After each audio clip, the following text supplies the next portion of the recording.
periodista, la escritora, la ensayista que más conoce y que con mayor profundidad trata el tema. Primero te agradezco mucho que haya venido, Pilar. Y bueno, quiero que agregues, que enmendes, que digas lo que te parezca respecto de todo esto, ¿no? Primero, gracias, porque yo creo que toda la sala y toda la mesa está con el corazón encogido porque has sabido expresar de una manera extraordinaria y muy profunda el dolor que te sentimos tanta gente y mucha gente, la gente decente del mundo. Te ha faltado una cosa. A ver. Pero que no correspondía, pero déjame añadirla. A todo este horror hay que añadir la incomprensión de tantos, claro, la mentira de tantos, la banalización del terror, el elogio del terror, las declaraciones de tantos dirigentes políticos, incluyendo Pedro Sánchez, por cierto, aquí en el continente americano tantos, el horror de ver campus universitarios levantando banderas de Hamás, el horror de ver intelectuales, profesores universitarios, un profesor vuestro aquí en Argentina, sí, celebrando la muerte de los hermanos Vivas. Sí. Todo esto es la segunda muerte. La primera muerte, el primer horror ha sido la locura, el ver cómo esta ideología del mal, esta ideología totalitaria, que es una clara heredera de los dos grandes totalitarismos del siglo XX. El siglo XX lo marca el estalinismo y el fascismo. Claro. Y el siglo XXI queda marcado por el islamismo radical que influye y acaba creando los monstruos del Daesh, de Al-Qaeda, de brigadas de Al-Aqsa, de Hezbollah, claro, y toda esta locura, pero que es, al final, si los desnudas, es lo mismo, es el amor a la muerte, es el desprecio a la vida, es el odio como fundamento y es la voluntad de destruir la libertad, la tolerancia, la civilización moderna. Se parecen mucho. Es un nuevo nazismo, no, es otra forma de claro, totalitarismo. Claro. Pero podemos llegar a entender que el mal haga camino. Parece un concepto filosófico, pero es así, que el mal puro, el mal haga camino y llegue a la locura de que chavales de 17, 18 años entren en la casa de unos niños durmiendo y los maten porque creen que ese es su propósito en la vida. Pero después, cuando estás en tu ciudad y ves amigos tuyos que tienen 2 o 3 carreras universitarias, que han leído 4 libros y que te dicen que estos tienen razón, yeah, entonces se te cae el mundo, Alfredo, se te cae el mundo. Yo hago muchas cosas en mi vida, no solo me dedico al tema de Oriente Medio, no, aunque realmente para mí ha sido, siempre hago una vinculación muy directa porque yo creo que nos jugamos los valores de la libertad allí. Claro. Nos jugamos lo que somos, lo que queremos ser, el futuro, porque si el futuro está en manos de Hamás no hay futuro. Es un poco, lo comentábamos fuera del aire, que es un poco el título del último libro del 2 veces presidente de Uruguay, Julio María Sanguinetti. Dice, Israel en este caso es la última trinchera de Occidente porque lo proclaman. Cualquiera que no profese su religión, para estos islamistas extremos, aclaro, son infieles y hay que exterminarlos, hay que combatirlos, etcétera, etcétera, ¿no? Bueno, esta ideología totalitaria vinculada al islamismo radical nos quiere matar a todos, ¿eh? Empiezan con el sábado y acaban con el domingo, es decir, claro, esto lo hemos vivido en Mosul durante la época del Daesh, es decir, hay no solo una judeofobia absolutamente exacerbada, también hay cristianofobia. Aquí nos va a todos, por supuesto, nos va a todos, por supuesto, porque al final realmente es una guerra de conquista, claro, para convertir digamos, a toda la humanidad en la gran umma, en el gran concepto del califato.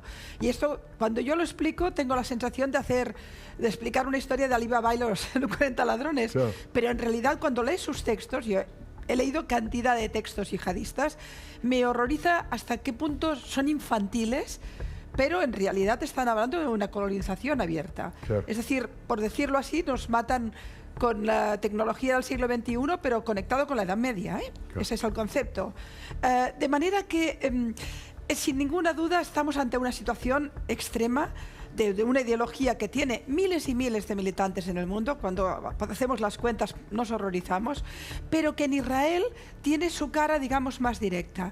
¿Qué ocurre? Que el resto del mundo pueden entender que una bomba de Al-Qaeda o del Estado Islámico es una locura, pero en cambio te banalizan o incluso te aplauden a Hamás, confundiendo todo este tema con un tema territorial, que no es cierto. Claro. No, y entonces, a partir de aquí, mi lucha, y yo creo que la de tú y la de muchos, a mí mucha gente me pregunta, si tú no eres judía, claro, ¿por qué te preocupa este tema? Y yo siempre le respondo lo mismo, porque lo que yo soy se juega allí. se juega en Israel. Claro, claro. Es decir, si ganan los enemigos de Israel, todo lo que yo soy, el amor por una sociedad de la tolerancia, de la libertad, los derechos civiles, ser mujer libre, claro, todo esto se juega allí. Y quienes quieren destruir a Israel, lo que están es atentando contra todos estos valores. Pero luego tenemos en el mundo unas izquierdas, unos intelectuales, unos ámbitos políticos que se han enloquecido, se han convertido todos en Chamberlain con su claro, paraguas dándole la manita a Hitler. Pero qué locura es esta. Es decir, al final a mí lo que me rompe, perdona que lo personalice porque me he interrogado mucho sobre esto, ¿no?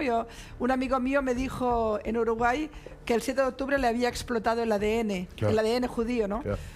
A mí me ha explotado el ADN de la humanidad. Claro. Es decir, no concibo otro mundo que este, el mundo donde los valores y las libertades están garantizados, donde un niño de 15 años no llama a su papá diciendo: papá, he matado a 4 judíos. Con mis propias manos. Y el papa le dice: estoy orgulloso. Ese es el mundo que no quiero. En ese mundo no hay vida. No hay vida, no hay futuro, no hay palestinos.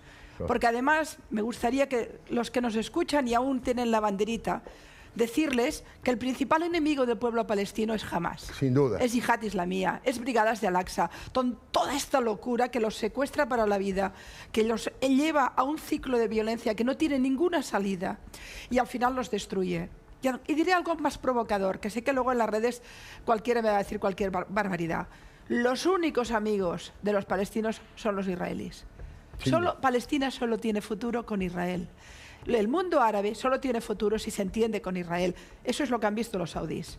Eso claro, es lo que han visto Emiratos. Claro. Empiezan a entender algo.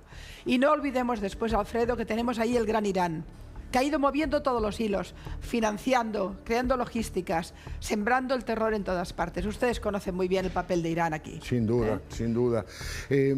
Pues es que... Perdona, pero has sido tú que con tu editorial me has... Pero ¿cómo no tengo nada que perdonarte? Al contrario, te agradezco profundamente, Pilar, con pasión defendés las banderas de la libertad, las banderas de la humanidad, sin duda.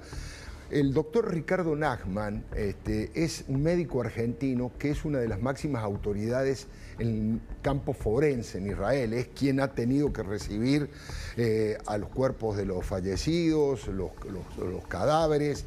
Es el que ha recibido también a los que han liberado vivos para ver cómo están de salud y todo eso. Me provocó un impacto muy fuerte porque coincido plenamente que él desde ese lugar dijera que él considera que el Estado de Israel tiene que mostrar de una vez por todas toda la barbarie que se cometió. Algunos periodistas, yo estuve en la guerra y he tenido la posibilidad de ver 50 minutos filmados por los propios terroristas con sus cámaras Go. Son tan horrorosas que he visto compañeros que se desmayaban, que tenían que ir al baño por descomponerse viéndolo, pero han tomado una decisión con el argumento de que no quieren, y está bien, perjudicar ni ofender a las familias. Pero el médico Nachman, insisto, una de las grandes autoridades forenses, dice que se ha visto solamente el 50% de la barbaridad y que hay que seguir mostrando la totalidad de lo que han hecho. Lo dice así. Que, de hecho, de paso, el terrorismo, siempre digo que no conoce de fronteras. Y este grupo terrorista simplemente no respetó nada de lo que tenga que ver con la paz, con la humanidad. Bueno, no sé qué opinas de eso. Hay como un dilema, ¿no? Yo también creo que hay que respetar a los familiares de las víctimas. Pero bueno, todavía hay gente que dice que esto es una diputada trotskista impresentable. El otro día dijo que esto era una fake news, que no había ocurrido ni las violaciones, ni los asesinatos de bebé y todo eso, ¿no? Bueno, después del nazismo nos hemos pasado 70 años con gente defendiendo que el nazismo, que el holocausto no existió. No había existido, claro. Porque el negacionismo existe o la banalización, que es peor. De hecho, la peor banalización que se ha producido estos días del 7 de octubre es comparar la defensa de Israel con el nazismo. Claro, imagínate. Claro. Es decir, cuando han sido los judíos los que han sido doblemente víctimas. ¿No? Pero la idea, yo vi también, tuve la oportunidad de ver esos 48 minutos, me parece que no los resistí, no los acabé, la verdad. Tengo mis dudas en que si realmente eso se pudiera enseñar, porque no sé hasta qué punto, es decir, quizá solo enseñando la carita de los niños vivas ya podemos explicar el horror. No sé si vale la pena explañar todo eso. Y en cualquier caso, el pueblo judío tiene el concepto de la vida como algo muy fundamental y el sagrado, respeto a los claro, muertos como algo fundamental. Si algo define al pueblo judío es Hay, es la vida. La vida, claro. Y entonces yo entiendo que ese respeto, que es el que no tienen en el otro lado, hacia la muerte y hacia los familiares y hacia la vida, es el que los contiene a la hora de enseñar según qué imágenes, ¿no? Pilar, estás aquí en Buenos Aires, pero vas a iniciar un recorrido con tus charlas tan lúcidas, tan didácticas, también en América Latina. Hay un proyecto, ¿por qué no me contás un poco de eso? Bueno, la verdad es que me conoces hace mucho, ya debe ser más de 20 años que empecé a escribir sobre el tema del islamismo radical. Todo lo que hablamos ahora y ya lo avisábamos. Claro. En realidad tienes una sensación como de fatiga, ¿no? Pero después del 7 de octubre mi implicación y mi compromiso en la lucha contra el antisemitismo, contra la judeofobia, es decir, mi lucha contra ese renacimiento del odio más puro, las imágenes de Los Ángeles hoy mismo, el hecho de que en mi ciudad, por ejemplo, Barcelona, los únicos que tienen que ir con protección son los judíos, la única escuela que hay con protección policial en la puerta es la hebrea, los únicos templos que tienen policía, todo esto, que en las universidades de mi ciudad ha habido campamentos y manifestaciones a favor de Hamás. Todo esto a mí me motivó a decir basta. Y entonces la familia Cohen, junto con otras personas, me plantearon un proyecto llamado Verdades Prohibidas. Verdades Prohibidas. Verdades Prohibidas, que la idea era estar un tiempo, unos meses, en toda Latinoamérica. La base la tengo en Buenos Aires, pero he estado ya en Perú, he estado en Uruguay, he estado también en Miami, voy a volver, voy a estar ahora pronto en Brasil, en fin, pero tengo la base en Buenos Aires, dedicándome a desvelar esas verdades prohibidas que todo el discurso, todo el relato que domina la izquierda nos impide. Por ejemplo, la primera verdad prohibida es decir que Israel tiene derecho a defenderse, claro. Derecho a defenderse, derecho a existir. Y los palestinos tienen derecho a no vivir dominados por seres absolutamente monstruosos que los destruyen en los fundamentos básicos de la vida. Estos son verdades prohibidas porque parecen imposibles. En el momento en que las dices, te dicen sionistas, es un gran ataque, sí. Te dicen genocida. Yo me paso la vida bloqueando tipos en internet que me dicen genocida. ¿Por qué? Por defender la libertad, la vida, por defender un futuro posible. Y entonces decidí, me pareció una buena opción, pude aparcar mis trabajos en mi país, dedicarme este tiempo a enfrentarme, a plantarme, es decir, a levantar la voz, junto con toda la gente que lo hacemos, que somos muchos, pero con todas las energías, porque yo creo que nos estamos jugando cosas muy importantes. En Israel nos jugamos la libertad, pero en nuestras sociedades contaminadas por el odio nos estamos jugando la democracia y los valores occidentales. Y desde luego yo estoy muy preocupada por la influencia que todo este fenómeno islamista está teniendo en todo el continente. Había que venir. No te olvides de que una parte fundamental de todo el discurso mediático, vinculado en parte también a la banalización del tema de Hamás o incluso a la banalización del islamismo, está financiada por Irán. Claro, directamente, claro. Por tanto, todo esto hay que combatirlo y hay que decirlo. Yo no me olvidaré nunca, y con esto, perdona que... No, por favor. No me olvidaré nunca que yo estuve aquí una vez que estaban presentando un libro sobre Cristina Kirchner. Sí, claro, claro. Y en la primera fila estaba el líder de Hezbollah, en la primera fila. Dije, algo malo huele. De hecho, hasta ahora no han abierto la boca ni de las violaciones, ni de los chicos argentinos, no han dicho absolutamente nada. Y son cómplices, estos silencios, sus silencios son cómplices del terrorismo. Sin lugar a dudas. Un pequeño fragmento más de la charla con el doctor Ricardo Nachman. En este caso, le pregunté por qué ha visto cosas terribles, quebrados. Se ha conocido que en su momento hubo familias que pudieron enterrar solamente 10 centímetros de tejido de sus familiares, o una vértebra, digo, para hablar del nivel del horror. Yo le pregunté qué era lo más terrible que había visto y habla de las familias.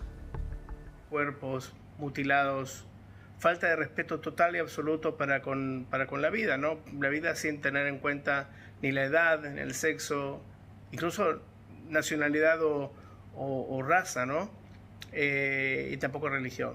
Lo que fue aquí fue una masacre impresionante, tremenda, y si tendría que hacer hincapié en algo en una cosa, de las tantas cosas que podría llegar a contar, yo creo que lo más sobresaliente de lo horrorífico del tema es ver familias enteras asesinadas brutalmente.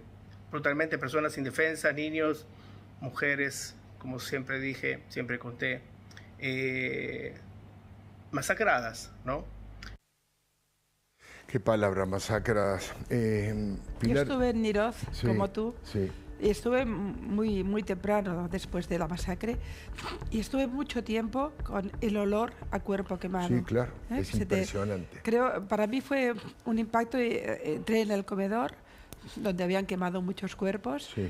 y por cierto, allí había una afiche convocando a la manifestación contra Netanyahu del 7 de octubre. Mira vos, mira vos. Porque eran kibbutz precisamente muy críticos Sí, con el muy crítico, gobierno. además Y gente muy pacifista. Muy a favor de la relación con los palestinos y de trabajo en me quedé con conjunto, ese olor y me quedé con un peluche que tenía la orejita, un osito, con sangre. Con sangre, y claro.